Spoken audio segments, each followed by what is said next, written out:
Olá, vamos mergulhar hoje numa história muito forte sobre um impasse que, no fundo, a gente conhece bem. O que fazer quando uma regra rígida bate de frente com a compaixão? Sabe? Quando a lei diz não, mas a necessidade humana grita sim. Essa tensão está no centro de um confronto dramático que, mesmo tendo acontecido há tanto tempo, ainda tem muito a nos dizer. A questão é exatamente essa. O que deve prevalecer quando uma regra, por mais sagrada que pareça, encontra o sofrimento de alguém? É a lei ou é a vida?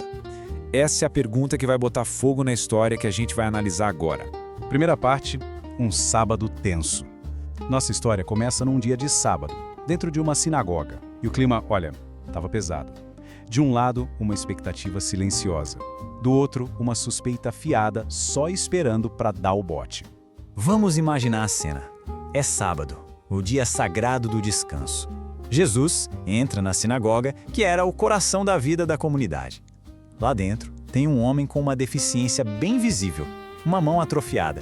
E pelos cantos, observando tudo, estão os seus opositores. Eles não estão ali para rezar, não.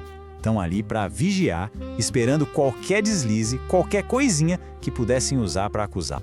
Segunda parte, a lei contra a vida. Para a gente entender a tensão naquele lugar, a gente precisa entender o conflito sagrado que estava prestes a explodir. De um lado, uma das leis mais importantes que existia. Do outro, a necessidade urgente de um ser humano.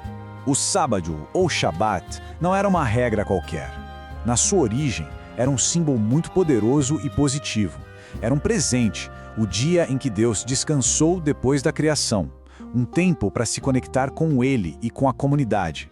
Era, assim, um pilar da identidade do povo. Só que alguma coisa se perdeu no caminho. Com o tempo, o espírito da lei foi dando lugar para a letra fria. Como uma das nossas fontes aponta, o Shabat se tornou uma regra rígida, sem vida. Tinha virado mais uma lista de proibições do que uma celebração da vida e do Criador. E aqui está o impasse, de forma bem visual. De um lado, a lei, que virou uma pedra fria, cheia de preceitos e tradições. Do outro, a vida, um coração pulsando, a necessidade humana, o sofrimento que pedia compaixão. Era a ordem contra a misericórdia. Parte 3. A questão no centro. É aqui que a história dá uma virada. Jesus não age escondido, sabe? Ele não ignora o conflito. Pelo contrário, ele joga o conflito para os holofotes com uma ordem e uma pergunta que ninguém podia ignorar. Pensa no poder de uma ordem tão simples. Vem para o meio. Jesus não vai até o homem no canto. Ele chama o homem para o centro da sinagoga, para o centro de todos os olhares. É um ato que vai muito, mas muito além do lugar físico. Essa ação vira de cabeça para baixo toda a lógica de exclusão. A doença, que muita gente via como impureza ou castigo, é colocada bem no ponto central da comunidade. É um ato radical de inclusão. O primeiro passo para devolver para esse homem não só a saúde da mão, mas o seu lugar de direito na sociedade. Com o homem lá no centro, Jesus se vira para os seus acusadores e lança a pergunta que os deixa encurralados.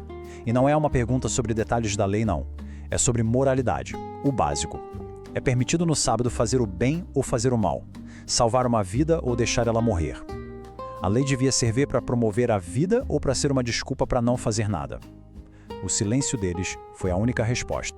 Quarta parte, a cura e a conspiração. O confronto chega no seu ponto máximo. A gente vai ver um ato que restaura a vida e, logo em seguida, uma reação chocante de fúria. Então Jesus se vira para o homem e diz: estende a mão. Naquele momento em que ele obedece, a mão fica completamente curada, restaurada. É um ato de poder e compaixão que liberta aquele homem da sua condição. Naquele instante, a vida venceu a regra. Mas olha só a reação. Diante de um milagre de cura, de uma vida sendo restaurada, a resposta dos opositores não é alegria, nem a admiração, é fúria. As fontes contam que eles saíram dali imediatamente e começaram a tramar como poderiam matá-lo. Isso mostra o quanto a compaixão pode ser ameaçadora para um sistema rígido e sem vida. Parte 5. O milagre por trás do milagre. Afinal, o que realmente aconteceu ali? Foi só uma cura física? As fontes nos convidam a olhar mais fundo para a gente entender o verdadeiro significado desse ato. Essa citação resume um princípio fundamental. Para o amor, não há descanso. O verdadeiro descanso sagrado não é ficar parado. Atos de caridade, de amor, não quebram o sábado. Eles cumprem o propósito mais profundo do sábado. A compaixão não tira folga. E aqui tá a chave de tudo, uma frase de Jesus que ilumina essa cena perfeitamente. O sábado foi feito para o homem, e não o homem para o sábado. As leis devem servir à humanidade, devem promover a vida, a dignidade. Quando as pessoas se tornam escravas de regras que as diminuem, a ordem toda está invertida. Jesus age para colocar as coisas no lugar certo, a pessoa sempre em primeiro lugar. Isso redefine o que significa salvar uma vida.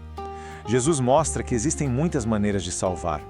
É a restauração física, claro, curando o corpo, mas é também a reintegração social, tirando a pessoa da exclusão. É a libertação espiritual, quebrando aquela ideia de que doença é castigo. E, acima de tudo, é restaurar a dignidade humana, é afirmar o valor absoluto daquela pessoa. No fundo, Jesus está mostrando que a verdadeira prática religiosa não pode se limitar a ritos e preceitos. Ela tem que envolver a vida inteira. O chamado não é só para evitar o mal em dias específicos, mas para fazer o bem o tempo todo, em todas as situações. Essa passa a ser a verdadeira lei, um compromisso total com a compaixão. E assim a história volta pra gente, nas nossas vidas, nas nossas comunidades, nas nossas sociedades. Será que as nossas regras, sejam elas religiosas, sociais ou pessoais, estão a serviço da vida, da dignidade e da compaixão? Ou será que a gente virou escravo de sistemas que nos fazem esquecer o que realmente importa? A pergunta continua ecoando.